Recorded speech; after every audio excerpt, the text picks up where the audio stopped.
டிவியே ஆமாம், சீரியலில் எல்லாமே செல்லில் வந்துடுது. யூடியூப்பு, இந்த ஃபேஸ்புக்கு, இன்ஸ்டாகிராமு இதெல்லாமே வந்து பார்த்திங்கன்னா வந்து பொழுதுபோக்கு மட்டும் இல்லை, விளம்பரத்துக்காகவும் இது பயன்படுது. இதில் நம்ம என்ன பண்ணுறோம் அப்படின்றனா, நம்ம அன்றாட நம்ம செய்கிற வேலையை அதில் நம்ம பதிவிடுறோம். இதுக்கு என்ன தெரியுங்களா, இப்போ நீங்கள் வந்து ஒரு பேம்ப்ளேட்டு ஒரு ஒரு அச்சில் போய் ஒரு ஒரு போஸ்டர் நீங்கள் தயாரித்து உங்களால் எவ்வளோ பேர் கடை கொடுக்க முடியும்? அதிகபட்சம் ஒரு 1000 போஸ்டர் நீங்கள் அடித்தா கூட 4 பேர் அதை பார்த்தாங்களாலே பெரிய விஷயந்தான். ஆனால் அந்த 1000 போஸ்டருக்கு நம்ம செலவிடுற பணம் எவ்வளோ பார்த்தீங்கன்னா 2-3 ஆயிரம் மேலேயே வரும். ஏன்னா அதுக்கான அந்த அச்சுக்கான செலவே அது மாதிரி ஆகிடும். பட் இன்ஸ்டாகிராமோ இல்லை இந்த வாட்ஸ்அப்போ இல்லை இந்த ஃபேஸ்புக்கோ வந்து பார்த்திங்கன்னா நீங்கள் எந்த பணமோ செலுத்த தேவையில்லை.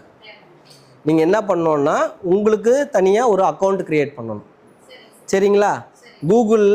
கூகுள்ன்ற ஒரு செயலியில் மூலியமாக அதுதான் வந்து இமெயில் க்ரியேட் பண்ணணும். அந்த ஒரு இமெயில் க்ரியேட் பண்ணிட்டீங்கன்னா ஒரு இந்த மாதிரி சமூக வலைதளத்தில் நீங்கள் வந்து ஒரு அக்கௌண்ட் க்ரியேட் பண்ணலாம். வாட்ஸ்அப்புக்கு அது தேவையில்லை, வெறும் ஃபோன் நம்பர் இருந்தால் போதும், இந்த டச் ஃபோன் இருந்தால் போதும். இப்போ நான் சொன்ன வாட்ஸ்அப் வந்து வாட்ஸ்அப் பிஸ்னஸ், சாதா வாட்ஸ்அப் இல்லை. அந்த செயலியை வந்து நீங்கள் பதிவிறக்கம் பண்ணிக்கலாம்.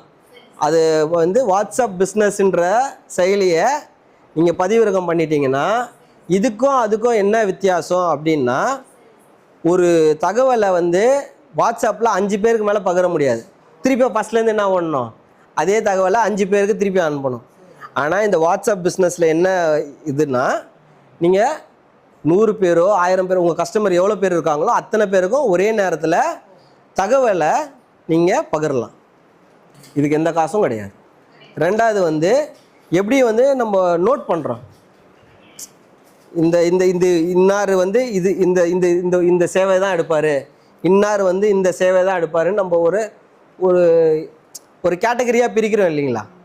அதுபோல் வந்து வாட்ஸ்அப் பிஸ்னஸில் வந்து நீங்கள் என்ன பண்ணலான்னா, லேபிள்னு சொல்லுவாங்க.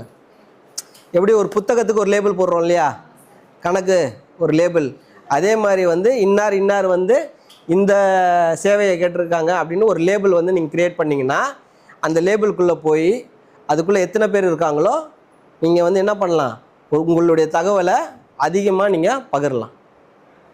சரிங்களா? ரெண்டாவது, ஏன் இந்த சோஷியல் மீடியா மார்க்கெட்டிங் ரொம்ப ரொம்ப முக்கியம்னா, நீங்கள் செலவு பண்ணுறது உங்கள் தெருவு